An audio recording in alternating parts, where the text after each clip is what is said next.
Good morning everyone, welcome to SWS NCERT सार संग्रह के संपूर्ण विश्लेषण में आप सभी का स्वागत है। आज का क्वेश्चन भी काफी महत्वपूर्ण है। यहाँ से क्वेश्चन आपको एग्जाम में हूबहू क्वेश्चन देखने को मिलेगा। क्यों? क्योंकि ये जो क्वेश्चन है एनसीईआरटी का है। किसका? एनसीईआरटी का क्वेश्चन है। तो चलिए बिना समय गवाए अपने सेशन की शुरुआत करते हैं। आज का पहला क्वेश्चन देखते हैं। ये सब तो कल हो गया था। कहाँ तक था, कहाँ से क्लास होना था, आगे का जो सेशन था हमारा ये सब हो गया था। 21, 22 ये सब क्वेश्चन हो गए थे ना।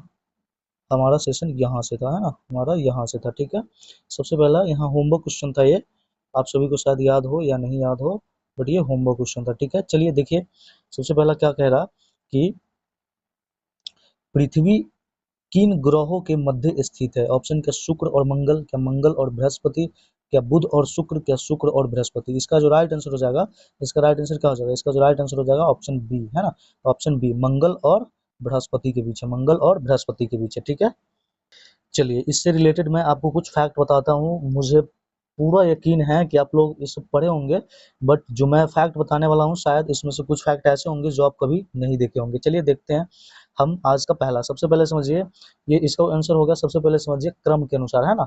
अब कितने ग्रह कितने हैं? 8, है ना। कितने पहले ग्रह कितने थे? तो 9।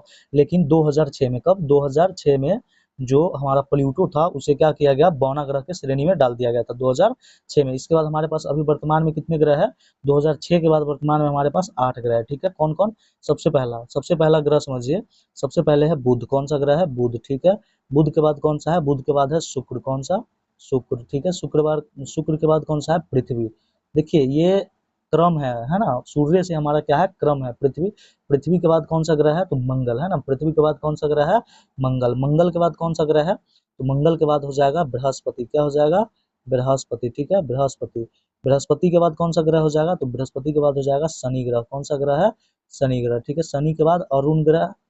शनि के बाद कौन सी ग्रह है? अरुण ग्रह। और अरुण ग्रह के बाद कौन सा है? 8वां हमारा वरुण ग्रह। कौन सा ग्रह है? वरुण ग्रह। सबसे दूर ग्रह कौन सा है हमारा?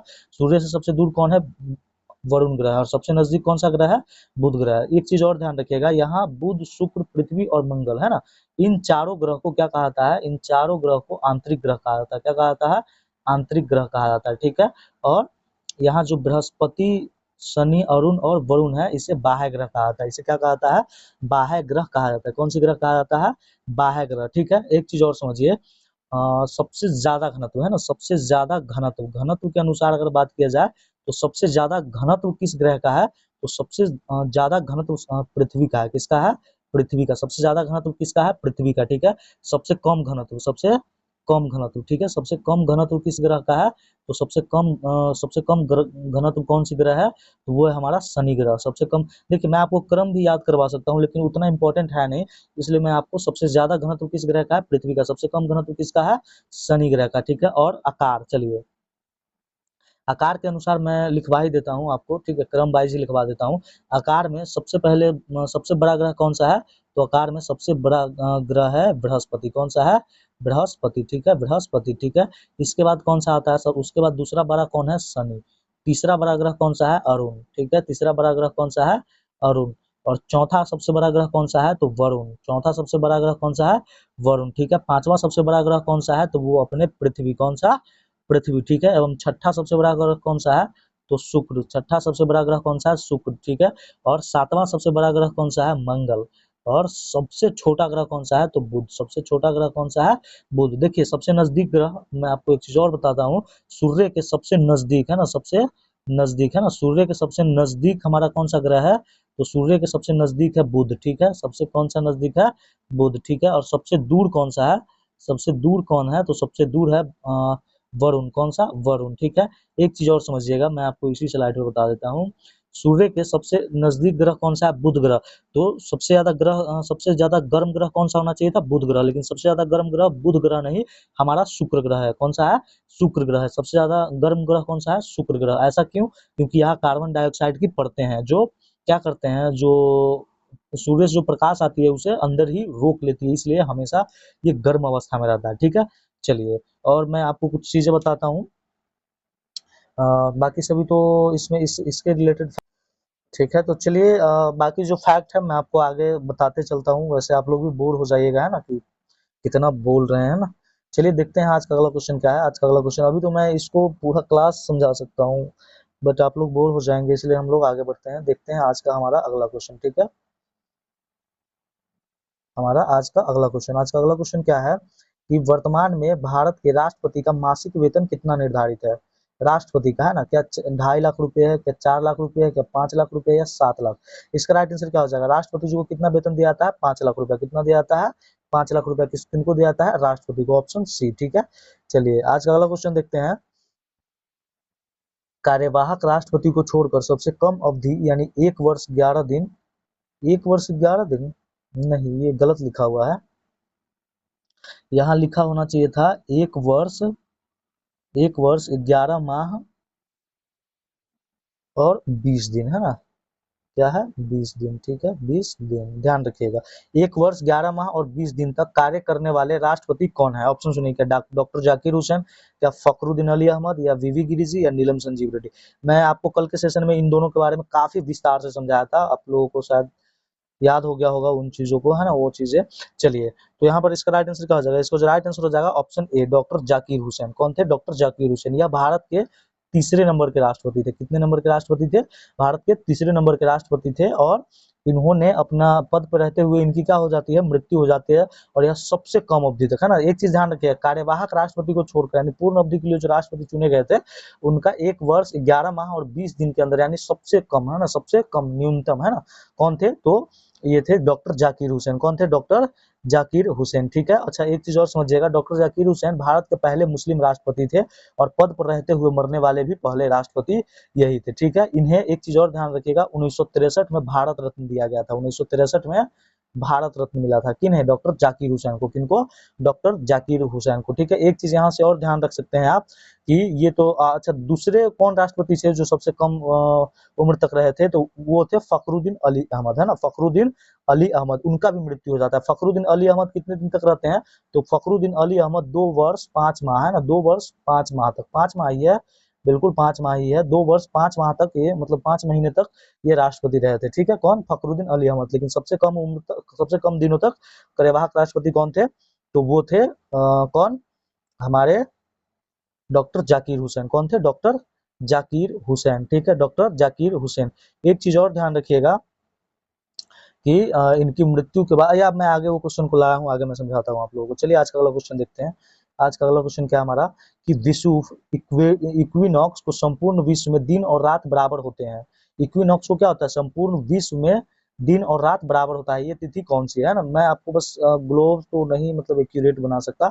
मान लीजिए हमारा पृथ्वी है, ठीक है, और ये हमारा विषुव है, ये हमारा मकर रेखा है, और ये हमारा कर्क रेखा है। कौन सा रेखा है, कर्क रेखा, ठीक है। तो सूर्य जो है यहाँ इस, जब इस स्थिति पे होता है, ITCZ इसको कहा जाता है, ठीक है, ITCZ, है ना, इन ITCZ, ठीक है, इंटर ट्रॉपिकल कन्वर्जन जोन, ठीक है। और जब सूर्य हमारा यहाँ पर होता है, जब सूर्य हमारा यहाँ पर होता है, तो ये जो तारीख है, यह वर्ष में 2 बार होता है। वर्ष में 2 बार, कब कब, एक होता है 21 मार्च को, कब होता है 21 मार्च को, और एक होता है 23 सितंबर को। कब होता है, 23 सितंबर को, ठीक है, 23 सितंबर को, ठीक है, 21 मार्च और 23 सितंबर को। यानी कि देखिए यहाँ से सूर्य यहाँ ऊपर गया एक बार, तो ये तो एक बार हो गया। जब यहाँ से रिटर्न आएगा तो दूसरा बार भी आता है, दूसरा बार भी आता है, ठीक है, दूसरा बार भी आता है। इसलिए विषुव जो है हमारा 2 बार यहाँ पे विषुवत रेखा पे क्या होता है, 2 बार चमक लंबवत होता है। कौन, सूर्य, ठीक है।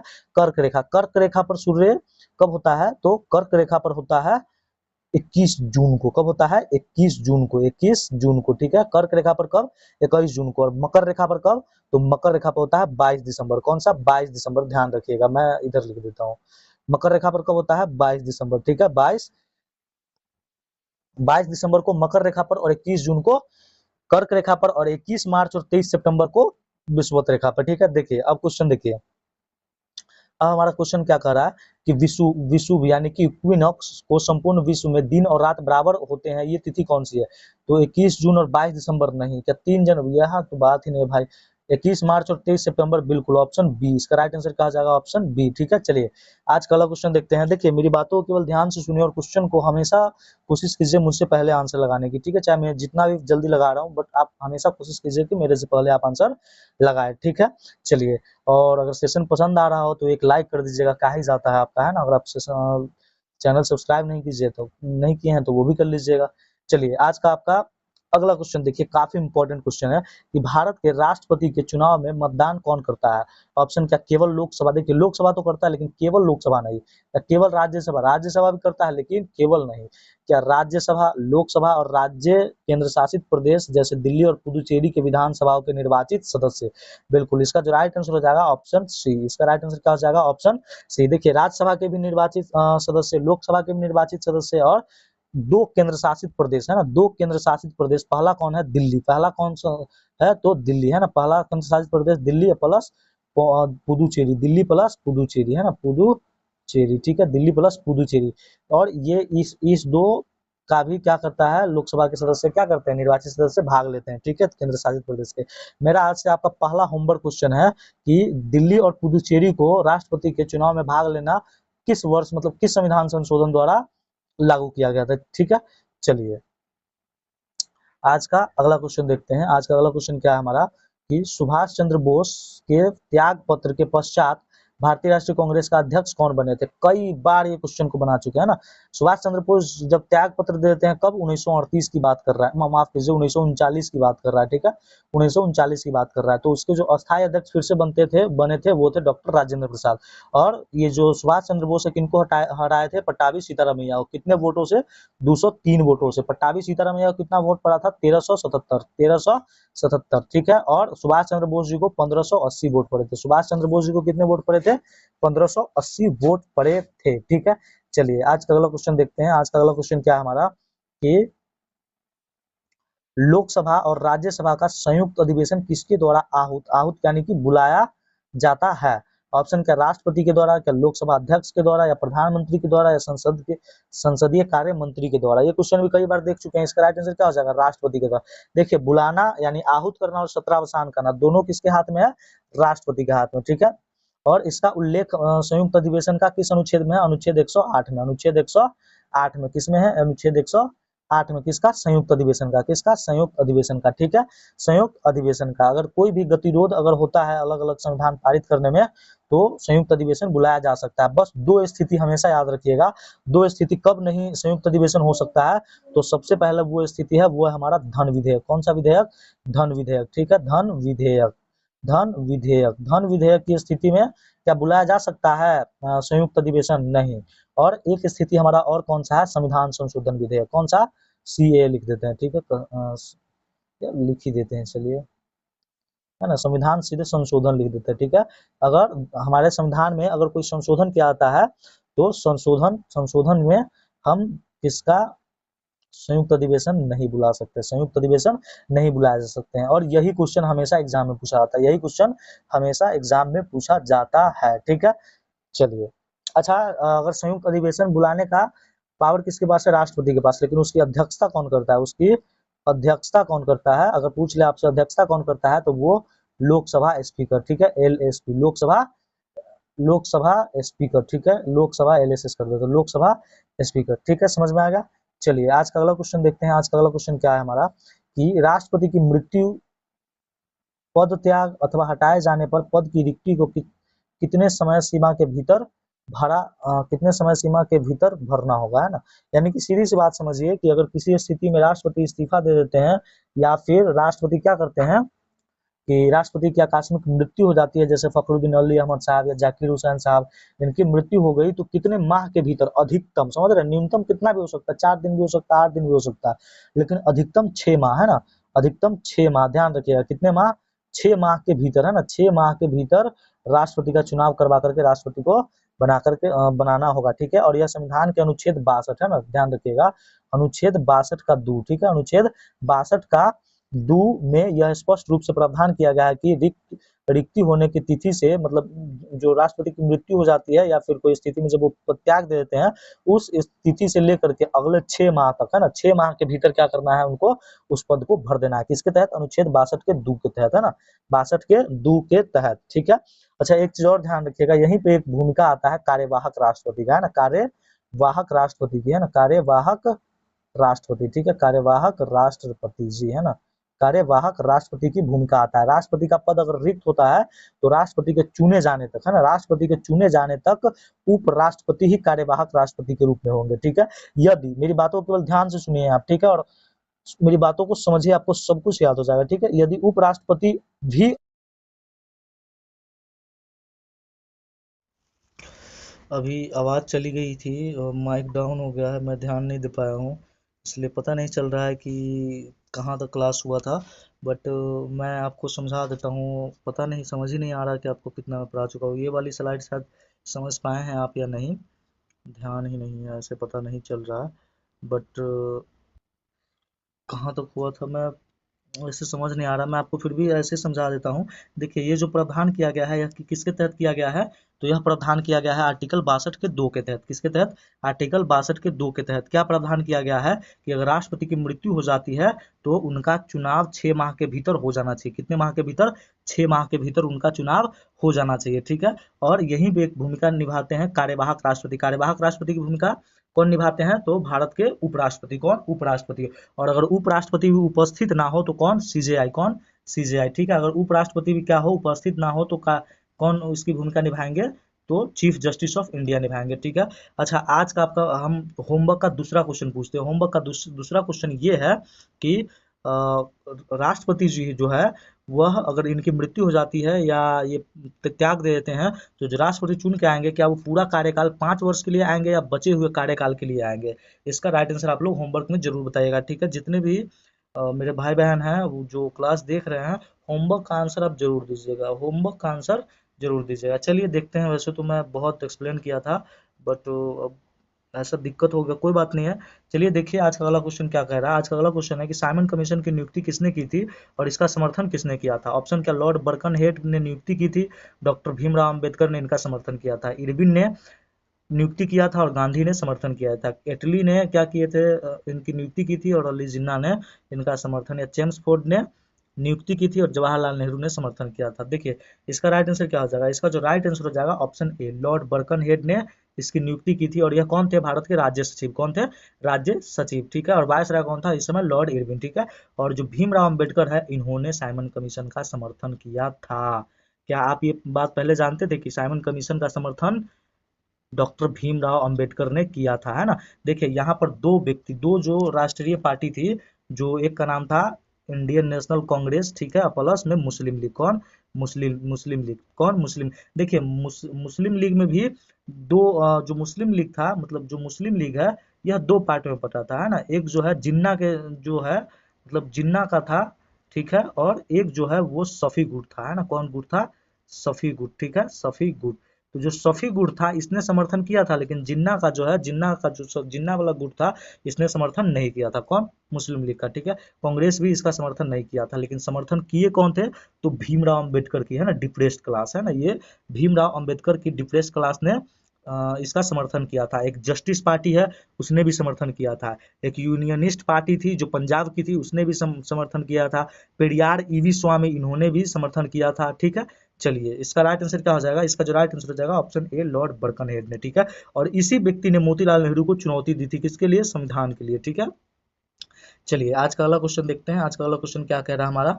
आज का अगला क्वेश्चन है कि कांग्रेस के किस अधिवेशन में कार्यकारी कमेटी को सविनय अवज्ञा आंदोलन प्रारंभ करने का अधिकार दिया गया था? ये क्वेश्चन तो आप लोग वैसे ही हवा में उड़ा देंगे, कई बार पढ़ा चुके हैं ना, कई बार करवा चुके हैं, ठीक है। ऑप्शन देखिए, क्या लाहौर अधिवेशन, क्या कराची अधिवेशन, या कलकत्ता अधिवेशन, या बॉम्बे अधिवेशन? इसका राइट आंसर क्या हो जाएगा? इसका जो राइट आंसर हो जाएगा ऑप्शन ए, लाहौर अधिवेशन 1929। 1929 लाहौर अधिवेशन 1929। 1929 खास क्यों है? क्योंकि इसी समय पे क्या हुआ था? इसी समय पे इसके अध्यक्ष कौन थे? जवाहरलाल नेहरू। और पूर्ण स्वराज की मांग को जोड़ दिया था ना, पूर्ण स्वराज की मांग को जोड़ दिया गया था। और एक चीज और रखिएगा ध्यान में, 31 दिसंबर 1929 को, है ना, रावी नदी के तट पे तिरंगा झंडा फहराया गया। और 26 जनवरी 1930 को, 26 जनवरी 1930 को स्वाधीनता दिवस मनाने का क्या किया गया? फैसला किया गया, 26 जनवरी 1930 को, ठीक है। तो इसका राइट आंसर क्या हो जाएगा? ऑप्शन ए, लाहौर अधिवेशन। चलिए आज का अगला क्वेश्चन देखते हैं कि भारत के राष्ट्रपति के चुनाव में उत्पन्न विवाद का निपटारा कौन करता है? यानी कि राष्ट्रपति के चुनाव में अगर कोई विवाद होता है तो इसका निपटारा कौन करेगा, ठीक है। चलिए ऑप्शन सुनिए, क्या निर्वाचन आयोग करती है, ठीक है। उसके बाद क्या संसद करती है, क्या सर्वोच्च न्यायालय करती है या उच्च न्यायालय करता है? इसका राइट आंसर क्या हो जाएगा? ठीक है, इसका जो राइट आंसर हो जाएगा वो हो जाएगा ऑप्शन सी। ठीक है, राष्ट्रपति का अगर चुनाव में कोई भी विवाद होता है, कोई भी विवाद होता है तो उसका अंतिम निर्णय किसका होता है? वो होता है, मतलब इसका निपटारा कौन करेगा? तो वो करेंगे सर्वोच्च न्यायालय, है ना, सर्वोच्च न्यायालय। और न केवल राष्ट्रपति बल्कि उपराष्ट्रपति से, है ना, उपराष्ट्रपति से संबंधित भी अगर चुनाव में कोई विवाद होता है तो इसका भी निदान कौन करेंगे? हमारे भारत के सुप्रीम कोर्ट, है ना, भारत के सर्वोच्च न्यायालय। ठीक है, और यह आपसे कभी कभी अनुच्छेद भी पूछ लेता है, तो अनुच्छेद 71 यानी विशेष पावर है किसका? सुप्रीम कोर्ट का। किसका विशेष पावर है? सुप्रीम कोर्ट का। ठीक है, चलिए आज का अगला क्वेश्चन देखते हैं। आज का अगला क्वेश्चन क्या है? कृष्ण विवर, है ना, कृष्ण विवर जिसे ब्लैक होल कहा जाता है ना, ब्लैक होल बहुत जगह सुनिएगा, ब्लैक होल, ब्लैक होल। अंतरिक्ष में एक पिंड है जो किसी भी प्रकार के विकिरण को बाहर नहीं आने देता है, इसका कारण क्या है ना, इसका कारण क्या है? देखिए, मैं आपको मेरी बातों को केवल 2 मिनट ध्यान से सुनिए, ठीक है। देखिए, जब कोई अगर विशाल तारा होता है, जैसे मान लेते हैं कोई विशाल तारा है, ठीक है, कोई विशाल तारा है, जब यह अपने जीवन के अंतिम समय में आता है ना, अपने अंतिम समय में क्या करता है, यह अपने ही केंद्र में, है ना, अपने ही केंद्र में ढह करके छोटा हो जाता है, अपने ही केंद्र में ढह करके छोटा हो जाता है, जिसकी वजह से इसका सारा द्रव्यमान एक छोटे से बिंदु में सिमट जाता है। एक छोटे से क्या होता है, बिंदु में यह सिमट जाता है, छोटे से बिंदु में सिमट जाता है, ठीक है। और जब ये छोटे से बिंदु में सिमट गया तो इसका क्या हो जाएगा? इसका घनत्व अधिक हो जाता है। क्या हो जाता है? घनत्व काफी ज्यादा हो जाता है। घनत्व अधिक होने के कारण इसका गुरुत्वाकर्षण बल बहुत शक्तिशाली हो जाता है। गुरुत्वाकर्षण बल बहुत शक्तिशाली होता है, और इतना शक्तिशाली हो जाता है कि प्रकाश की किरण भी इससे बाहर नहीं निकल पाती है। प्रकाश का किरण भी इससे बाहर नहीं निकल पाता है। ठीक है, समझ में आया? यही ब्लैक होल की घटना है। तो आपको समझ में आ गया होगा इसका घनत्व क्या होता है। इसका घनत्व काफी ज्यादा हो जाता है, काफी ज्यादा हो जाता है। तो छोटा आकार नहीं, छोटा आकार तो होता ही है, लेकिन मेन कारण क्या है? क्या निम्न घनत्व है? नहीं। क्या बहुत विशाल आकार? नहीं। इसका राइट आंसर हो जाएगा ऑप्शन बी, है ना, ऑप्शन बी, उच्चतम घनत्व। क्या हो जाएगा इसका राइट आंसर? उच्चतम घनत्व। चलिए आज का अगला क्वेश्चन देखते हैं। आज का अगला क्वेश्चन क्या है? आज का अगला क्वेश्चन है कि पृथ्वी गोलाकार है, यह सर्वप्रथम किसने कहा था?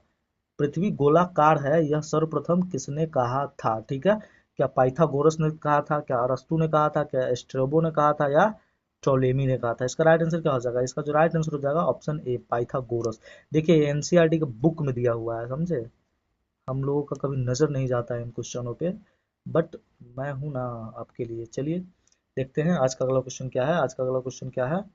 आज का अगला क्वेश्चन है कि वर्ष 1930 में अंग्रेज सरकार के विरुद्ध प्रसिद्ध पेशावर कांड के नायक कौन थे?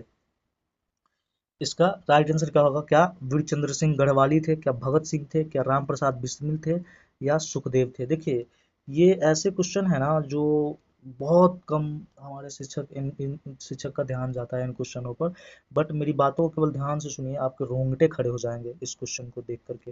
देखिए, सबसे पहले ये 1930 में जो अंग्रेज सरकार के विरुद्ध प्रसिद्ध पेशावर कांड था, ये पेशावर कांड था क्या? देखिए, कांड नहीं, एक्शन कहिए, पेशावर एक्शन कहिए, ठीक है। ये क्या था? ये जो घटना है यह 23 अप्रैल की है। कब की है? 23 अप्रैल 1930 की, है ना, 23 अप्रैल 1930 की, है ना। 1929-30 हम आपको कल भी बताए थे। 1929-30 जो खान अब्दुल गफ्फार खान का कौन सा आंदोलन चल रहा था? खुदाई खिदमतगार, है ना, खुदाई खिदमतगार, है ना, खुदाई खिदमतगार, ठीक है, खुदाई खिदमत खिदमतगार, ठीक है, खुदाई खिदमतगार आंदोलन, ठीक है, खुदाई खिदमत गार आंदोलन, ठीक है। और यह जो है अहिंसक रूप से था, बिल्कुल अहिंसक रूप से, एकदम उसमें कोई भी हिंसा नहीं थी, है ना। और किसके विरुद्ध था? यह था ब्रिटिशर्स के विरुद्ध, ठीक है।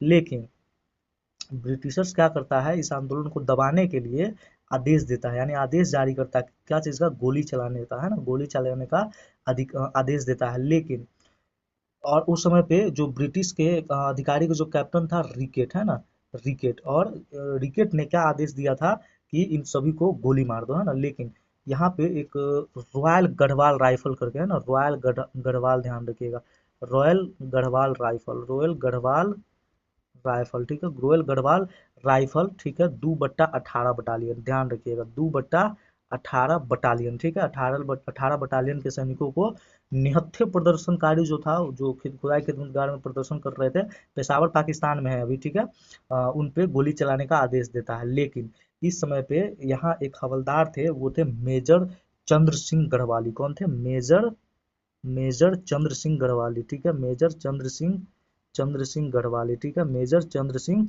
गढ़वाली, ठीक है, मेजर चंद्र सिंह गढ़वाली। इन्होंने क्या करता है कि यह यहाँ देशभक्ति दिखाता और हिंदू मुस्लिम मुस्लिम एकता की मिसाल पेश करते हुए क्या कहते हैं, Garhwali cease fire, Garhwali cease fire, Garhwali cease fire, यानी कि गोली मत चलाओ, है ना, गोली मत चलाओ का हुक्म देता है। और इसका परिणाम पता है, इसका परिणाम बहुत भयंकर होता है इनके साथ, ठीक है, इनके साथ जो चंद्र सिंह गढ़वाली थे इनके साथ बड़ा भयानक परिणाम होता है। और इसके इस आदेश के बाद क्या होता है कि ये जो कहते हैं, मतलब यहाँ पे जो कहते हैं गढ़वाली सीज फायर, जिसके बाद सभी सैनिक क्या करते हैं, हथियार नीचे डाल देते हैं, अपने निहत्थे भाइयों पर गोली चलाने से इनकार कर देते हैं, सभी क्या करते हैं, हथियार नीचे डाल देते हैं। परिणाम, बंदूकें नीचे करने के कारण इन सभी पे मुकदमा चलाया जाता है, गिरफ्तार करके क्या होता है, मुकदमा चलाया जाता है, ठीक है, क्या चलाया जाता है, मुकदमा चलाया जाता है। और ये जो चंद्र सिंह गढ़वाली थे ना, इनको काफी करूर से करूर सजा दिया गया था, काफी करूर सजा दिया गया था, उसमें कारावास की सजा, है ना, करूर सजा, बहुत तड़पा करके इनको सजा दिया गया था ना, किसको, चंद्र सिंह गढ़वाली को, है ना, चंद्र सिंह गढ़वाली को। अच्छा, यहाँ पे ना गांधी जी एक बात कहे थे, गांधी जी एक बात कहे थे, गांधी जी क्या कहे थे जानते हैं, गांधी जी यहाँ कहते हैं, गांधी जी कौन, गांधी जी, गांधी जी क्या कहते हैं, ठीक है, गांधी जी, गांधी जी का एक कथन यहाँ पर है कि यदि मुझे एक और चंद्र, यदि आप लिख लीजिएगा इस कथन को, ठीक है, भले एग्जाम में पूछे ना पूछे बट रोंगटे जरूर खड़ा हो जाते हैं ये सब देख करके, ठीक है, यदि मुझे एक और, मुझे, ठीक है, यदि मुझे एक और चंद्र सिंह, मुझे एक और चंद्र सिंह गढ़वाली, मुझे एक और चंद्र सिंह गढ़वाली मिल गया होता, मिल गया होता, मैं कभी ना कभी आपसे कुछ कथन जरूर पूछूंगा, मिल गया होता, पेज ले लेते हैं, एक मिल गया होता तो भारत कब का, या बहुत पहले, भारत, तो भारत बहुत पहले, भारत क्या था, बहुत पहले, पहले स्वतंत्र हो गया होता, हो गया होता। इनके साहस को देखते हुए गांधी जी ने ये कथन कहा था, ठीक है, क्या कहे थे इन्होंने कि यदि मुझे एक और चंद्र सिंह गढ़वाली मिल गया होता तो भारत बहुत पहले ही स्वतंत्र हो गया होता। समझे, समझ गए कौन, ये थे चंद्र सिंह गढ़वाली, कौन थे, चंद्र सिंह गढ़वाली, जिन्होंने अपने निहत्थे भाइयों पे गोली चलाने से इनकार कर दिया। चलिए, आज का तो इसका राइट आंसर क्या हो जाएगा, ऑप्शन ए वीर चंद्र सिंह गढ़वाली। और ध्यान रखिएगा 23 अप्रैल 1930 की घटना है ना, इसे ही पेशावर एक्शन कहा जाता है, पेशावर एक्शन, पेशावर कहाँ है, पाकिस्तान में, ठीक है। चलिए, तो क्वेश्चन को रहने दिया जाए या आगे और करें। हम आज सोच करके आए थे आज राष्ट्रपति से संबंधित क्वेश्चन आप लोगों को करवाएंगे, क्वेश्चन तो हो ही गया हुआ है, राष्ट्रपति से, राष्ट्रपति से रिलेटेड आपको क्वेश्चन करवाए, बट मतलब जितने सारे अनुच्छेद थे वो करवाए, बट समय ज़्यादा हो गया है, कोई बात नहीं है, सेशन को यहीं पे समाप्त करते हैं। बाकी जो है बचा हुआ अभी तो करेंगे ही, ऐसा तो है नहीं कि हम आपको बीच मझधार में छोड़ रहे हैं, आगे भी करवाएंगे। चलिए, तो कैसा लगा सेशन जरूर बताइएगा, अगर सेशन लाइक नहीं किए हैं तो सेशन को लाइक कर दीजिएगा, चैनल को सब्सक्राइब कर दीजिएगा अगर नहीं किए हैं तो, और सेशन को अपने दोस्तों में शेयर कीजिए, है ना, जिससे मुझे भी काफ़ी मोटिवेशन मिले, है ना, अपने दोस्तों में शेयर कर लीजिए, अगर अच्छा लग रहा हो तो उम्मीद है उन्हें भी अच्छा जरूर लगेगा, ठीक है। चलिए, और अगर आप लेटेस्ट अपडेट पाना चाहते हैं तो आप टेलीग्राम से जुड़ सकते हैं, इंस्टाग्राम से भी जुड़ सकते हैं और फेसबुक से भी जुड़ सकते हैं। फिलहाल इंस्टाग्राम एक्टिव नहीं है, बट टेलीग्राम और फेसबुक बिल्कुल एक्टिव है, आपको वहाँ नए नए क्वेश्चन देखने को मिलेंगे, क्लास के सारे अपडेट्स मिलेंगे, ठीक है। चलिए, तो सेशन को यहीं समाप्त करते हैं, थैंक्स फॉर वॉचिंग।